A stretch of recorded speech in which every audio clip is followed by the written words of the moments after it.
what we try and do in these sessions is really in about a 45 to 60-minute window, give you a couple things to be thinking about. John, I think you put it, you said you're either going to learn a couple of things, get you thinking a little different, or you're going to feel a little better about where you are, especially when those two letters A and I get put into the conversation. Sure.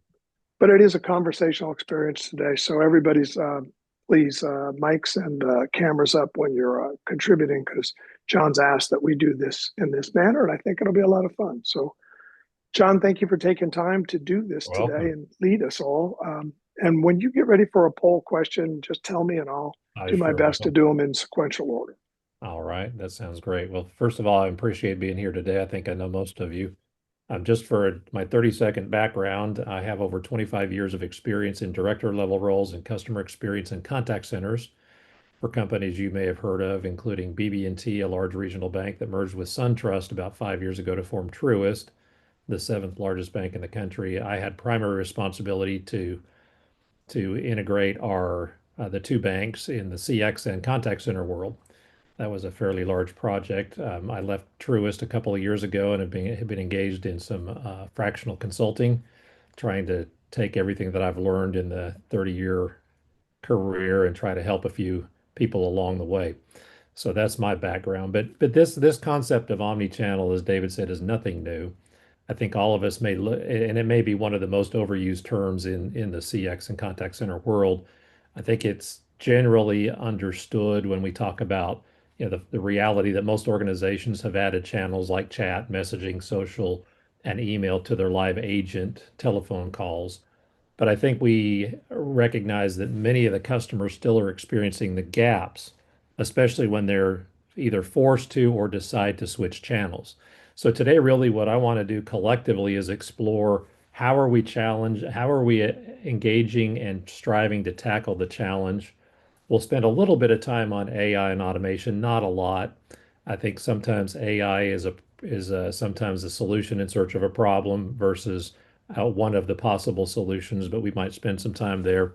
I also would like to spend some time sort of setting the stage for just a second. So if you look at it, most contact centers operate in a multi-channel, not a true omni-channel mode. What I mean by that is they have multiple channels, but an omni-channel will be everything is completely integrated, same functionality, regardless of where the customer decides to come into the organization. There's relatively no need to switch channels, and thereby the elimination of the sort of this fragmentation. But what we realize today is that the channel fragmentation and either the absence of functionality as customers come into a channel that either causes them to switch channels or oftentimes they just go straight to an agent creates a lot of challenges for some of our customers. So as we all know, customer expectations are higher than ever. If they want speed, empathy, personalization, they want convenience across those channels. I was looking at a survey done just a couple of weeks ago that suggested that 71% of consumers expect consistency across all channels. I actually thought that was odd because I would think it would be higher than that. But the statistic that caught my eye was the fact that only about 29% say that in the companies they interact with, they actually experience the consistency. So the other statistic was that 65% of customers globally want companies really to adapt to their needs. Again, I think that might be low. So the talking point really is the gap between the expectation of a seamless experience at 71% and the reality about 29% might suggest that generally speaking in the CX industry, we may not be doing a great job there. So I want to start with just David, if you want to throw up the first poll question just to get the conversation going, then I'm going to throw some red meat on the table to see who's going to jump on it and start some conversation. Are you seeing it now? I'll take that as a yes. Yes, I did. Yeah, everyone just jump in with your perspective on this. It's you don't have to necessarily have a lot of experience if that's not appropriate, but certainly your perspective is welcome. So, As we're finishing that, it'd be interesting to see what anyone thinks the results are going to be from this poll question. You think most people are going to say multi-channel, cross-channel, or omni-channel? Yeah, I'm guessing most are going to say multi-channel. And between my clients that I've been working with and others, even my past history, I think they love to say they're omni-channel. They love to say they're integrated, but the reality is, I think most of them are just Yeah. Well, look at you. You must have had David must have been texting you behind the scene because I that was. looks about right. thanks, Dave. I also think, John, a lot of people don't understand the term yet Yeah. from where I'm coming from, is they think, oh, I've got multiple channels, so I'm omni-channel because it's been out there for so long. Mhm. Yeah, Good And point. I'll give you a quick example of that. When I was with Truist and we were in the process of figuring out the entire merger between these two large financial organizations, we were sitting with the marketing team, the COO, the CFO of both organizations, and we were talking about the strengths and opportunities of a merger of that size. And one of the things that was brought up is that both organizations pre-Truist were absolutely 100% omni-channel. And I asked the question, when you say omni-channel, what do you mean? And most of them said, well, we can provide access to our products and services to customers across multiple channels. I said, but do we have the same functionality and experience in each of those channels? And the answer is, well, we should, but I don't know that we do. And therein that was the challenge is realistically when we started to show them both banks, the reality is there was no such thing as omni-channel except we all believed we had achieved it. So that's a little bit of anecdotal information. So let me ask this question. We sometimes, I think, intuitively believe that omni-channel is sort of the goal. Is that fair? Is that actually something we would like to achieve from a business perspective, from a customer perspective? I'd love to hear a counter argument that says, well, omni-channel really isn't really the utopia that we'd like to establish for our customers. Would anybody argue that point? Just out of curiosity. I I think don't know where that. omni-channel probably kind of is important is when you're trying to leverage resources across all your channels and, up and downs when channels have different demands and all that. If you have different resource pool operating, your channels in a cross-channel approach might be adequate. Okay. Well, and not, I'm thinking of a specific client, and I don't know that omnichannel necessarily is right for them. And the only reason I say, and I'll specifically say a law firm. So, they have many different departments that handle many different things. So let's say like on the social aspect, there is a team that handles the social part, and we don't want to bog down our intake team handling that specific what's coming in on social because it wouldn't necessarily tie in. That same person, that would omni agent wouldn't want to be answering social questions when they're going to be taking intake. So I don't know. I could see it being separate. Now we've tried to integrate a lot of different things, but I don't know that true omni-channel is something that would benefit or that they would want specifically. Okay.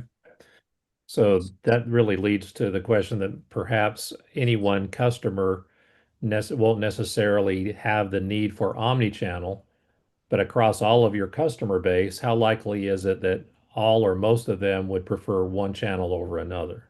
Yeah, or a it'd be the subset same. of all that's possible, right? So when I Right. was Salt Lake City a few weeks ago for an event, and there was one of the panelists, I think they're called Brewmate. I think it's like coffee mugs or something like that. And they don't, and I think you see this in quite a few companies these days, don't offer phone support at all, right? So they are intentionally, for whatever the driver is, they think it's the best for CX.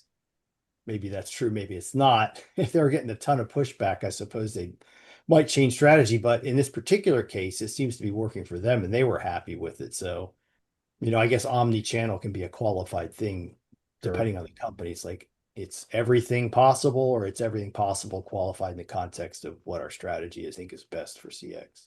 Greg, So, do they have an app that they put out there that they want people to use? I don't know about that. They didn't talk about specifically an app. It was that was not brought up. I got the sense that it was more just sort of web There might have been an app involved too. I don't know enough about that. In fact, I didn't even know, I'd never even heard of that company before I was Yeah. out there. I thought it was like Broom Mate, like it had something to do with sweeping brooms, but actually it was like a coffee thing. So what do I know? It's like, Yeah, no, I The think tagline is, we never put anyone on hold, something like that. That's true. yeah. That would be true. John, Yeah. one thing I'll throw into the mix on this. I remember attending it was Customer Contact Council kind of annual briefing one time, and they had a really good point about guidance for customers because to your point about or your question about are all customers preferring one channel over another? I think their point was a good one, which is that regardless of the channel that they prefer, the biggest thing that they really want from, if you think about customer effort, is guidance on with my problem, what's the best channel to get it resolved in your company, regardless of which it is. They may have a preference, but if it means, filling out a form and that's the fastest way to get my problem resolved, then I'll do that. Or if it means talking to an agent, I'll do that. But most people think the quickest way to get through something is through the agent. True. So in the absence of omnichannel providing guidance in all of the entry points for specific processes in terms of the least amount of effort for our customers may be a good idea. Is that what you're suggesting? Totally. I think because I thought it was really interesting what you just said about 30% of all these organizations really feel like they truly have omnichannel, which means, the rest of us, need a good stopgap way to approach this and still achieve good results for our customers and reduce that effort. I think that's the answer. So let me ask this. What are the primary barriers for us to actually achieve a true omni-channel environment for our customers? In fact, I was just going to add on to Please. what was said is that what I'm seeing in corporations, especially one that I'm working in right now, is there are 10,000 channel projects going on throughout the corporation. None Mm. of the programs talk to each other. Yeah, And so you see them put a click to talk button on a page that I have no idea where it's going. And we have the primary contact center that I'm helping to manage. And it's like, okay, where is that? Oh, and then another really good one was they had a contact us page that led nowhere until we put something on there that said, okay, send it to the call center and we'll answer this. But I think what happens is everybody has a good intention of customers contacting us, but the coordination of that is just poor. yeah.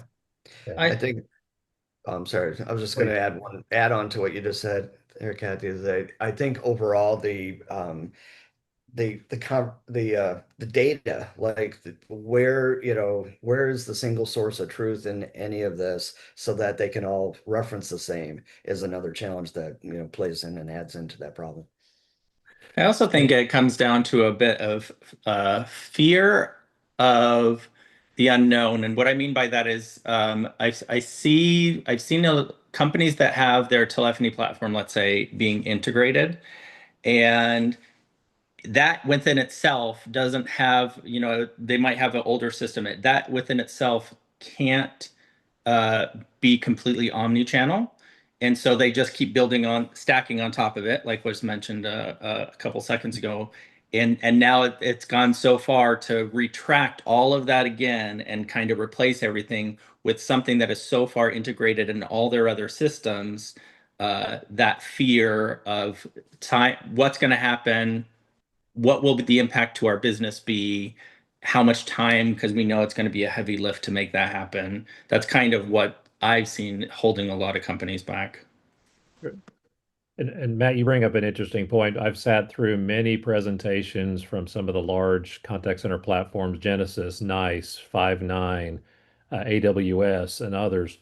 And one of the first things they'll say within the first 5 minutes is the reason that you want to look at our platform is because we are fully integrated with all of your data across all of your channels in a very seamless environment to be able to create the most positive outcomes for your customers.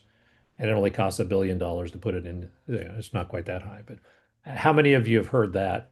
How many of your executives are swayed by those types of arguments that says we absolutely need to have omni-channel? What are you doing to accomplish that? Oh, the argument I would make is I challenge the executive and the C-suite to say, hey, help me understand what's the problem you're trying to solve, right? So omni-channel is great, right? I would argue, depending upon the industry, depending upon the need of the customer, do they really need omni-channel? One of the things that was in the chat by David, which is a valid point, if you look at the generations of the customers, right, whether they're going to be baby boomers, Gen Xers, millennials, your younger generation has no interest in talking to anybody on the phone. It's via text, via chat, right? So I think is trying to understand the problem you're trying to solve, that will first be helpful. Then you can make the case whether or not omni-channel is going to be ideal. Because right now, most of the organizations, as you indicated, right, are multi-channel for a reason. At the end of the day, I think from a customer experience perspective is, and we look at customer service, right? What are you trying to achieve? Is trying to create an effortless experience for the customer, member, or whatever the case may be that's trying to reach that brand. Right. And I think there's a tendency, right, to boil the ocean versus really trying to get at what are you trying to achieve? And I think a lot of times we fail to listen to the voice of the customer. We sometimes assume things, or we think, hey, we're going to give you this because you'll like it. While there's going to be fear from customers that say, no way, heck, am I going to interact in that type of channel? Sure. So, and I think, Roger, you bring up a key point, and that is that customers tend to move towards a specific channel that they prefer. Take your younger generations who really don't want to talk to anybody.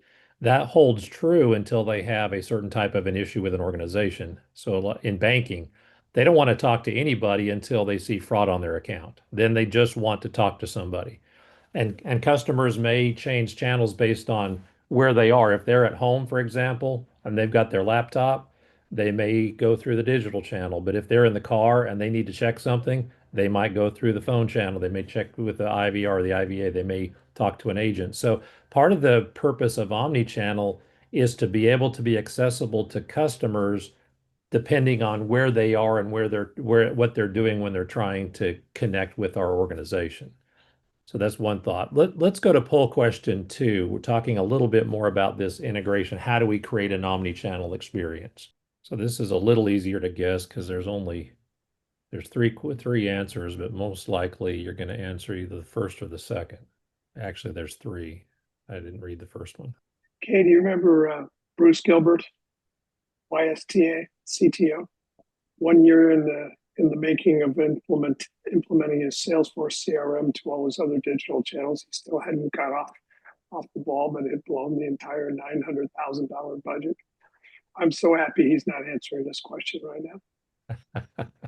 Okay, I'll wrap it there. Although, wait, somebody else.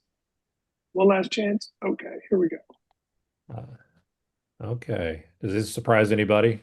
Partially integrated with some manual handoffs. I guess that covers a lot. So let's talk a little bit about what that looks like and how that impacts the customer experience, where data across those channels is only partially integrated. And if anybody can weigh in on what some of those manual handoffs may look like. Well, and I was mentioning it before, social, the CRM that we have has no integration with the social piece at all. And so that's one of the difficult ones that we're running into. We do have our app tied into it and everything, but if anyone made any sort of initial conversation or anything on social, no one on the CRM side that's not in marketing is even going to know about that conversation in the slightest. And so they can leave notes, but I'm just saying as far as an automated integration, not going to be there. Okay. Any other thoughts? Well, I think some of it also has to do with policy or processes for maybe lack of empowerment, and also just governance and check and balance. Sometimes it's intentional that it goes gets this far in a process and then it has to go somewhere else in order to ensure that they're in compliance. You feel Sure. good about the response. So what kind of problems does this partial integration create for your customers in terms of the channels that they prefer?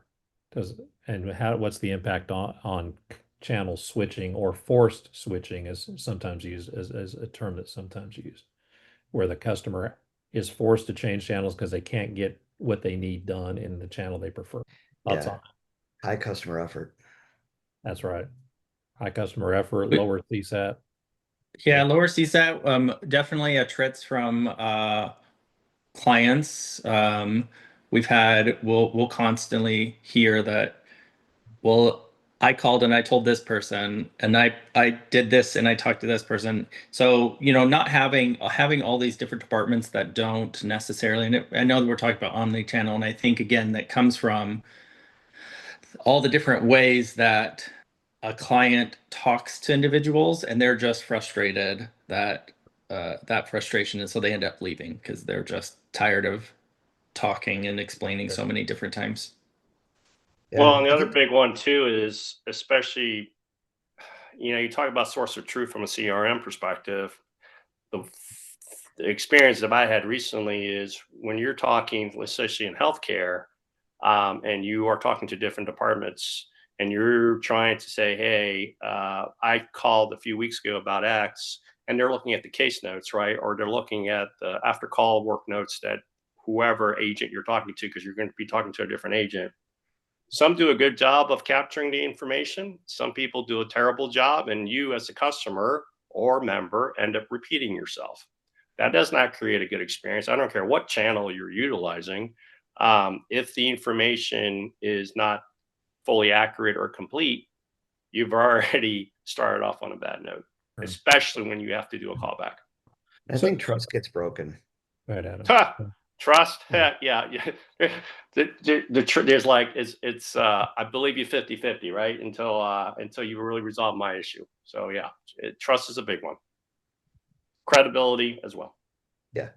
So we're describing these experiences where customers have access to multiple channels. We're describing these experiences where not all of the data that can provide a rich, complete experience is connected to the various channels. We're describing a world where customers often or sometimes have to switch channels, which creates more effort and lower CSAT. That puts really our organization behind the curve of CSAT because they're already having a difficult experience just trying to resolve something. They don't know how to navigate within our world, and the challenge is trying to connect all this data. Let me give you a couple of interesting. I think they're interesting. When we were going through the BB&T and SunTrust merger, one of the things that we started to introduce was some AI. The concept was nothing new about agent assist, where the AI would listen and provide suggestions. Ironically, when the director of marketing, the business channels, the product channels listened in and saw the prototype, they didn't like it because they were concerned about the information that was being provided, which ironically came directly from the PDFs that our agents were using to answer questions to our customers. We don't want to expose our customers to that information. My point was, we already are. That created one of those aha moments where they said, well, let's build a data lake. How many of you ever in your organization have talked about building data lakes? We're going to dump everything into the lake. Then the joke was, well, we have a lake, but nobody can get a fishing license, right? So despite our multi-million dollar efforts to build a data lake, the challenges still existed of being able to connect the systems that we're reusing across, and Catherine, you touched on this. Oftentimes there's not a central point like NASA has when there's a spaceship in flight, where there's a central point of direction and orchestration. It's very fractured, and just as the data, just as the systems are often built without really the desire or the end game to connect those things. How do we, in the organizations that we're in the role that you're in, how do you help shed light on the importance of closing those gaps with data, with systems, to be able to create that ideal customer experience? How can we move the needle in the organizations, and what is our role? Thoughts on that? Well, this scenario that you just described, John, is something that we've experienced for years. And I think it's really evident in AI because technology always moves fast, right? And now it's like hyper speed. So, and whether you're making the right decision or the wrong decision, if it's, properly strategized or it doesn't, setting that aside, this whole situation where it's like you're training your AI, let's say, for example, on documentation, standard operating procedures, whatever it is, your knowledge base that you've been accumulating for years and years. These PDF files that you're saying that they're already exposed. These are the people that this is the materials the agents have been using, supposedly, and even the clients may have had access to it for years. You don't know to what extent they're using it, but they're using it. Once you use that, to as part of the corpus of information that you're using to train your AI, suddenly now this issue has been exposed. So, to answer your question, this is a very healthy thing. It's painful. It can be costly, but if you can drive on innovation, knowing that you're going to make a lot of mistakes, in this particular case, the AI is really going to expose a lot of flaws in the organization you've probably been, quote unquote, getting away with just because they weren't big blips on the radar for years and years. And now it forces you to confront them, which is a very, very healthy thing. So it doesn't matter whether you're doing it from the context of cleaning up data, cleaning up a knowledge base, any other information. Sorry, this isn't like a problem that you haven't been contending with before. It's just like wide out in the open right now at scale, right? And so is that a bad thing? Well, kind of, but it's like it forces you to address issues that have been around for a long time. So I think, again, to sort of solve for some of these problems, being forced into sort of this hyper mode of dealing with some technology that, again, exposes this stuff, on steroids. Okay, well, that's one way to move the ball forward for sure. Sure. Any thoughts on that? Anyone else? I usually try to just explain to clients that, look, I'm a consumer too, and I give them examples of what I what I experience when I'm interacting with companies, both as a business customer and as an individual consumer, and then flip it around to them and say, okay, either you, your wife, kids, somebody in your household is doing the same thing, and then you flip it back to what you're doing here internally, and do you want to spend all this money and effort to only get most of the way there, but not all the way there? And when you do that, we'll then reflect that upon the customer journey and say, okay, if I'm only getting most of the way there, despite what I think I'm doing, what kind of service is that really materializing into for the customer? That's fair. One of the challenges in the roles that we're often in is that we see, to the point made about technology moving at the speed of light and the expectations of customers adapting much more quickly than most of our organizations can react. Say nothing about getting ahead of customer expectations and creating those, I call them those Apple experiences where you don't realize you need an Apple phone until you see one. I think the reality as we go into those types of things creates an opportunity or a challenge. How likely is it that in your roles that you're going to be able to move your organizations fast enough to get ahead of the curve? Does anybody believe that's possible? I was This just is going to not say, we just started implementing conversational AI in one of my accounts, and there's a couple of things that I'm learning. One is that when we talk about the single source of knowledge and how often it gets updated, and helping people understand that because the call center is on the phone with consumers all the time, our data gets updated far more often than the web does. Because if we can't answer a question live, the first thing it does, it goes into our ticketing system. We find out the real answer, it goes into our knowledge base. Whereas on the web, you don't hear that feedback from the customer right away. It's just they go somewhere else or they end up calling us. And I think a lot of times what happens in this another point I was going to make is when we talk about all these channels, the channels are often broken. And so we're trying to integrate these multiple channels that just don't work. I mean, think of I'm now dealing with an IVR that is just an IVA that is just totally out of whack and you can't get through it.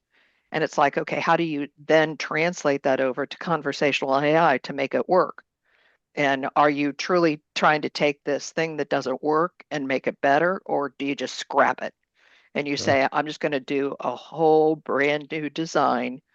And then you get into I know I'm going to, you get into the brand and you say, what does this AI agent sound like? Well, what does it sound like on the web? What does it sound like in the call center? What does it sound like on, whatever it is? You've got this incredible world that you're trying to move into a better view for your consumer. And to answer your original question, the thing that I've had to try and go back to this whole project team, which is about 40 people at this point, is don't try to cure, world hunger or, boil the ocean. Can we just take one little slice of what we're trying to help these Sure. customers do and then incrementally build onto it? The whole MVP thing is they're trying to get the whole world in there. And it's like, I can't wait for you to have the whole world in this conversational AI and have it crash because Sure. it's not, you've never tested anything when you launch it. So let's take a small little bit and let's try to get that there and then build on it as we go. So, you know, if you're just starting on it, no, you can't do it all at once. If you try to incrementally do it, you just have to do it at a pace that makes sense for who you are as a company and who your project team is. And Catherine, I appreciate that. And really, you hit on the purpose of my question, and that is just the reality that we've all been working diligently, probably for our entire careers, to feel like we're getting ahead of something, but we most often are going home feeling like we're still behind. That's fine, but I think you hit on one of the things that we've learned, or that I've learned. One of the things we developed with as we were coming through the merger with Truist is that there was always a tendency to want to boil the ocean until we got to the CFO who didn't have the money to even get by the pot, let alone connect the electricity. So in that context, what we began to do, to your point, was where are clients feeling the most pain that is important for us to address. We looked at a few different factors. We looked at the very common, repeatable, scalable type of interactions. You're going to have, obviously, by definition, many of those. You may have 5 different topics that are the most common reason why anyone uses any one of your channels. But then we also looked at what we categorized as moments of truth where it's critically important for us to fulfill the brand promise. In banking, that tended to drift more towards fraud.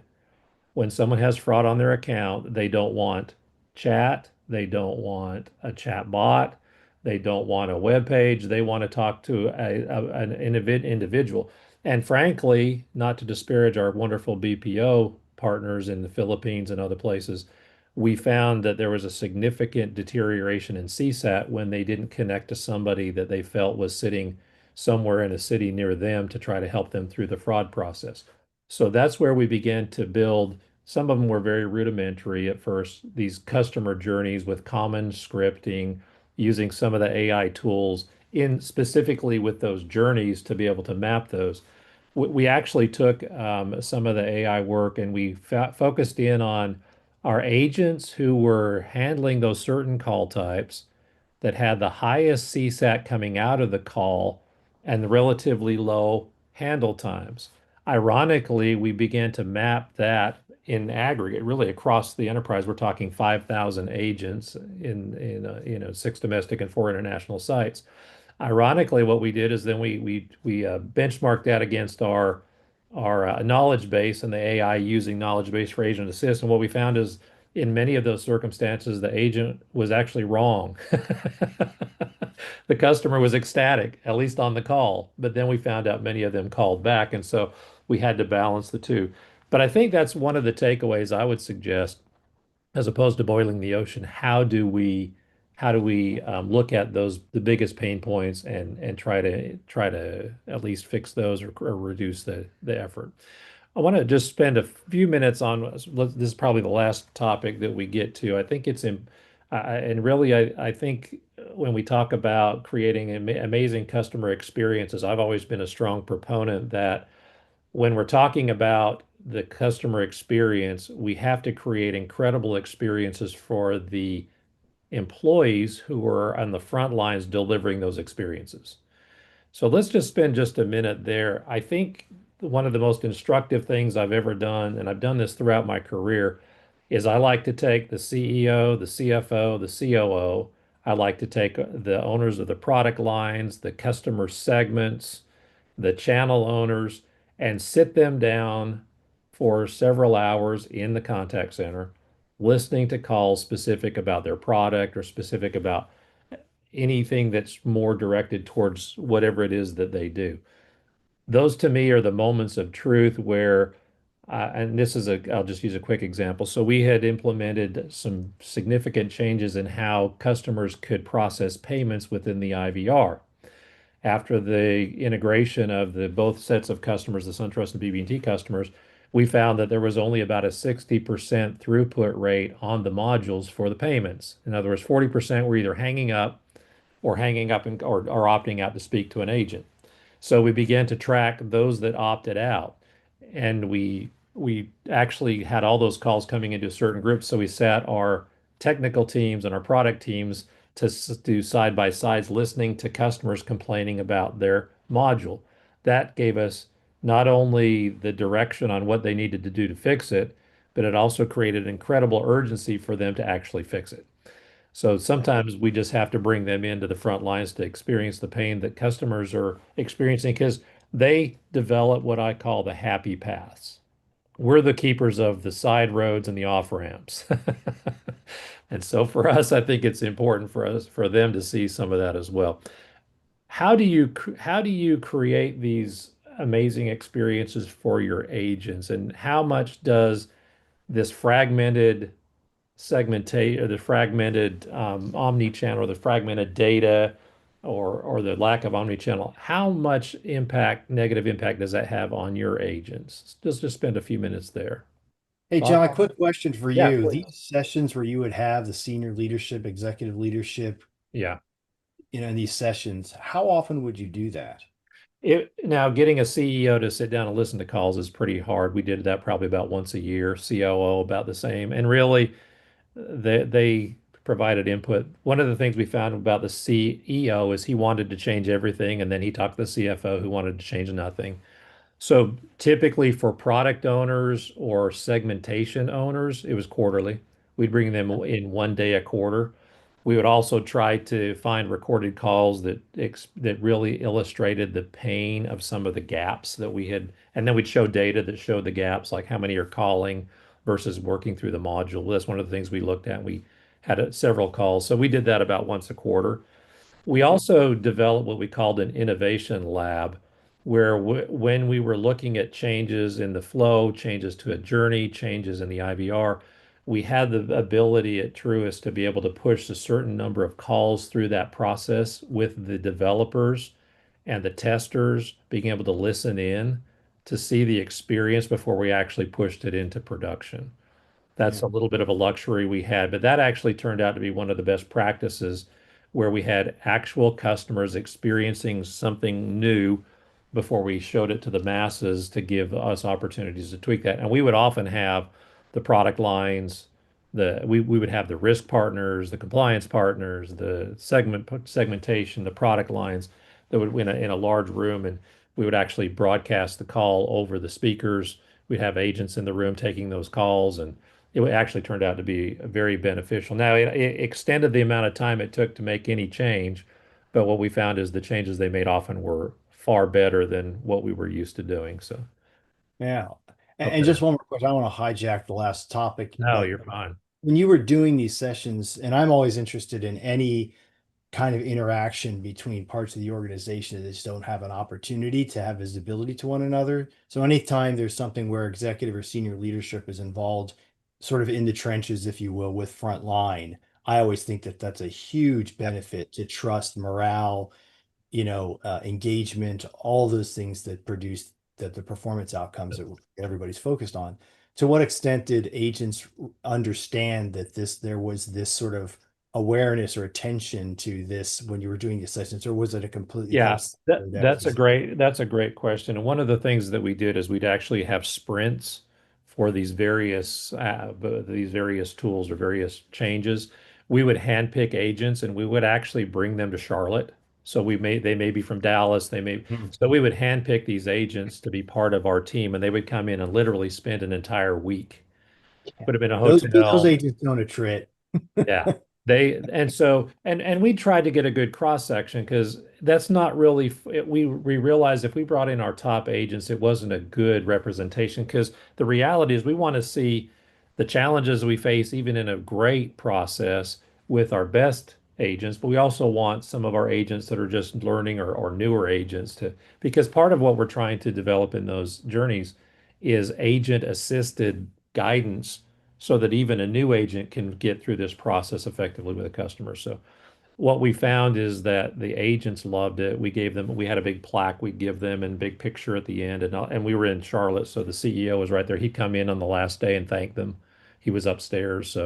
So there was and this, we're talking Truist, their seventh largest bank. So enormous effort was put into that. But I think from a best practices perspective, it helped us to pave the way for a lot of investment that probably would not have happened in any other way. Because once the right people in your organization not just see numbers, but actually hear the voices of customers that are upset about something that we feel really good about, things often won't change. You hear it Yeah. all the time, but it's difficult for us in our roles to express that to somebody who can actually approve $1 million change. Yeah, huge effort, but the Yeah. ROI, I mean, Yeah. optimizing how you're allocating That's right. investment funds for initiatives like that. I mean, if you screw it up, you've wasted all the money and you've right. undermined the purpose of it in the first place. Yeah. And so that's great. Thank you. We even had one project one time that was actually the CEO's idea. He got it from his wife when she tried to interact with the contact center when she was in Italy. And so she suggested some changes. The CEO came down. We actually developed those changes, but then as he came in and listened to the calls and saw the process that he thought was perfect, he listened to the customer voices and scrapped the whole thing, which I thought was fantastic. So anyway. All right, we've just got a few minutes, David. Maybe instead of spending any time on any new topics, it might be a good idea just to do a debrief. Anything that anybody learned that you're going to take back to your office if you're not already there, anything that stood out, or any additional conversation or comments on anything we've talked about, or even an idea that was sparked based on this conversation. I want to be I was very really hoping we'd get to poll question number 5. well. Let's do that. Why not? Let's Thank you. go poll question number 5. It's a good kind of a, Yep, I would agree. and while you're thinking about this, I know David Reed's looking for some feedback on knowledge base. So if you have anything for him, throw it in the chat or send it to us or email him. David, I've also put out a few things for you on the wire while we were on this call today. Appreciate it. I'm just reviewing options for a knowledge base and decision tree to help with some of our agents with some complex topics. The one thing I was thinking of too, as you were talking about the employee, is with all of the projects going around that are cost cutting or, AI, they get scared. And it's learning how to manage their fear of being replaced when upper level management, you hear from them, the call center's going away. I mean, how many years have we heard the call center's going to go away? But now in the age of AI, they begin to think it might be true. And we've got to manage that or we're going to lose them. Yeah, it's a super prevalent point because in topic, because I saw something just this morning that something like 53% of employees had not really heard from their senior leadership on what this means to their job. And so we're not, one of the biggest, you guys know I preach this stuff a lot, but one of the biggest things we can do to help that is to be in front of the communication cycle as leaders and just ease their fear, because it isn't the Terminator taking the job yet, it is for sure. Note the word yet. That's right. I'm Yeah, gonna leave yeah. that part out. Yeah. Maybe won't use that word, but I think I think the point is valid, which is that, and I loved what you said, John. I the going back to the takeaway for me on this one, bringing in the CEO and the executive suites and the different stakeholders to really listen to calls is all around that calibration of experience, right? We a lot of times they don't get exposed to that kind of thing. And I That's think right. going back to the agent and how to get them more engaged in this process, which also answers the idea around AI a little bit, is like the hopefully they were listening as much to the callers and the experiences as they were to the agents who were having Yeah. to deal with it.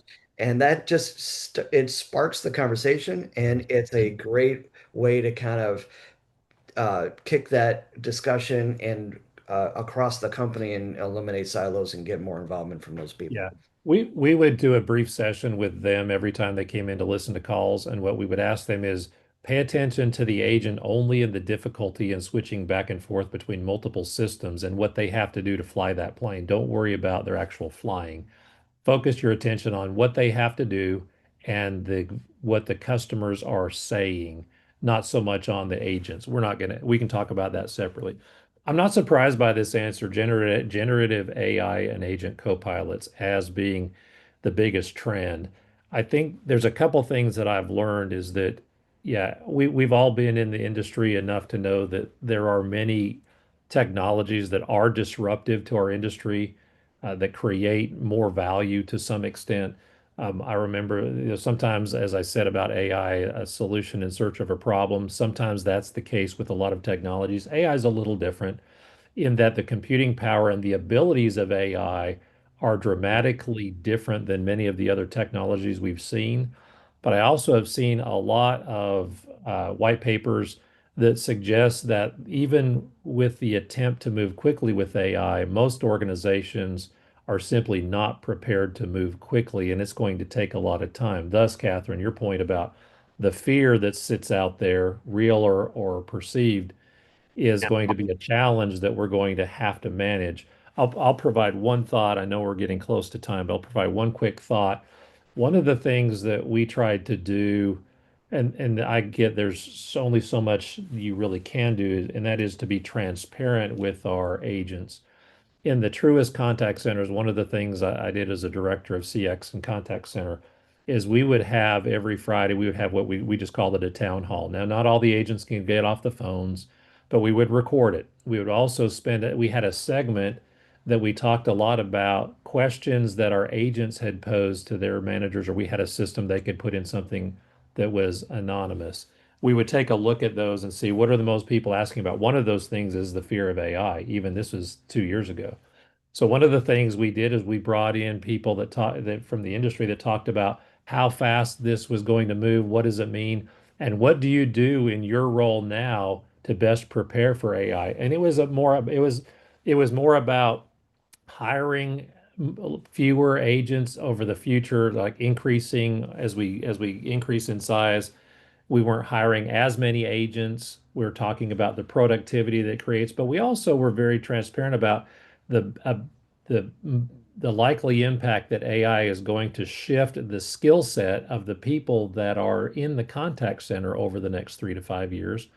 And then we would typically look at ways we could do some additional training. Because if you think about it, if we have a full co-pilot that works, and the agent is there, there are things that the AI cannot do. The AI cannot express empathy.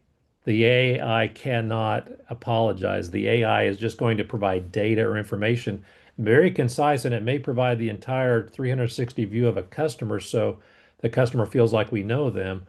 But the agent's skill set and the soft skills become far more important than their analytical skills to be able to find the right PDF in a 25,000 page document. So the skills change. But I think that helped us quite a bit to create transparency, was to just talk to the leadership and talk to our agents very openly and honestly to the extent we could. All right. David, I know we've got about 4 minutes till everybody has something on their plate that's different. Any closing thoughts, David, before we finish?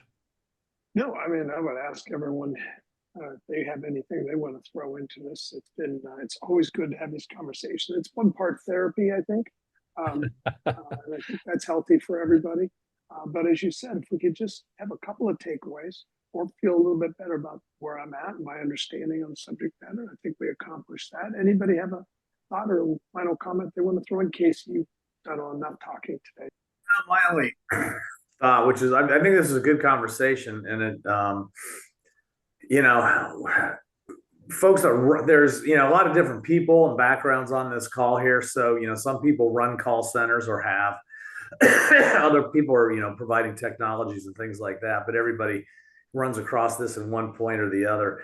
And I think the last poll question, the reason I had a hard time with the last poll question is because I think the bigger trends weren't on there. The broader contact center trends aren't really on there. One of the things that I'm seeing and hearing from a lot of people is a movement of live agent phone handling. So forget the AI, forget the automation, just the live agent talking, moving back, if not to the US, at least to the US, Canada, and places that are more safe, you know, safe with a better cultural match with US citizens, which is where most of the customers are calling from. That's a big trend that's going on right now, which it's almost getting back to just, you know, the importance of the live agent, which I think is really important. And it's a refreshing thing. AI and automation's coming, no doubt about it. But I think in the short term, to me, that's the biggest trend that I'm seeing right now, which is different than 2 years ago. 2 years ago was, you know, how can I do this as cheap as possible in the Philippines, India, wherever, and or through automation. And now it's like, wait a minute, this stuff's coming. It's going to take a while to get here. It's a lot more complicated than people thought. Offshoring is getting a lot more treacherous, I guess, if you will, on a lot of different fronts, from exchange rates to just dangerous places to be, travel, and all that kind of stuff. So, which is a whole different subject. So just I just throw that out there as I don't think that the AI thing, and I think John said this at the end. He said, "I'm not surprised a lot of people answered this way, but I'm not really. I think if I'm not putting words in your mouth, not really." I don't think that's coming as fast and as people think it is. And I think the reason why is a lot of people are understanding the importance of the live agent right now. I think it's well said. And I think there's a lot, we could spend a ton of time on BPO. I've done quite a bit of work in that space. That might be a great topic for one of our future roundtables to look at the trends there, because I still think BPOs play a critical role in a lot of contact centers, and there is an interesting, I see it both ways. I see some of the large financial organizations shifting significantly towards offshoring. I see some other organizations within other industries doing just the opposite. What I know we're out of time. I'll mention one thing. What we found, we did a fairly extensive survey trying to understand before we moved to about a 50-50 mix offshore onshore. What we found is that when our processes were clean and the effort was low, the accent made less difference. Think about that for just a minute. The accent of the person they were talking to was less important if they had a low effort, high quality, personalized experience, which is agnostic to the person that we're talking to. So there are some nuances to that, and certainly we don't have time to get into that, but I think that would be an interesting topic, David, for a future roundtable. Well, and John, on that topic real quick, we've deployed some accent neutralization software. Yeah. It's doing great for us. It's really taken people that had, I mean, we tried not to hire people with a really heavy accent to start with, but then the ones that did, it really real time, no delay at all, and it's pretty amazing software. Yeah, I've seen that. I've actually seen that deployed too in the United States, because if you get an agent in Eastern North Carolina versus Dallas, Texas, they're going to sound different. Well, no one in Texas wants to talk with someone from New York. That's true. Oh, David, you're on mute. No, I was just laughing at David's comment. John, thank you so much for walking us through this. And Casey, I appreciate your one contribution is to criticize the poll questions. That's nice. Everybody jumped in, and just a reminder, it's not just for the live audience, but this content is serving a broader audience. So we appreciate all of you offering your perspectives on this. And we're going to keep doing this format as long as it holds up. I think the BPO 2026 trends and shifts makes a lot of sense. Matt was on here, obviously Casey, David, a number of people that have experience in that area, Kirby, Kay. So, I think we could get a nice conversation going just to say, and I can think of 4 or 5 other members that would love to be a part of that. Really But good. John, thank you. Is it You're okay welcome. to Thanks, share your John. slides with the group today? Yeah, absolutely. Share all of Okay. them. Okay, great. Thanks, everybody. Have a great day. All right, Recording thanks. available soon. Have a great day. Thanks, John. Good Great. job. Yep. You're welcome.